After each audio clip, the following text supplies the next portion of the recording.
Quand les lumières s'allument, la magie opère. Un carrousel authentique, vieux de plus de 100 ans, reprend vie.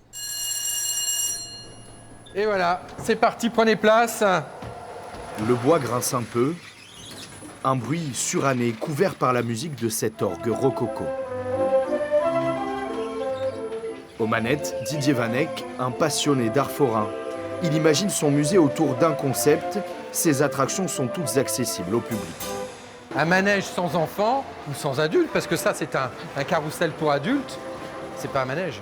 Le but c'est que les gens rejouent, comme il y a plus de 100 ans, comme sur les fêtes foraines de la belle époque. Un musée à la croisée du parc d'attractions et du voyage dans le temps.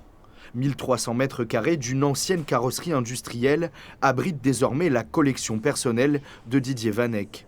Un autre manège du 19e siècle se tire à la carabine d'époque où se chamboule tout politique beaucoup plus récent. Attention Mitterrand, voilà, c'est gagné.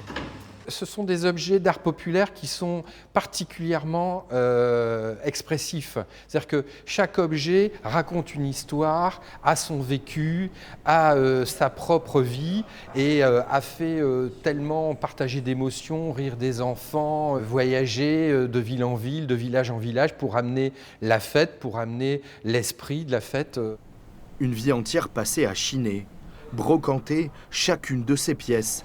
Impossible donc d'estimer une valeur pour cette collection.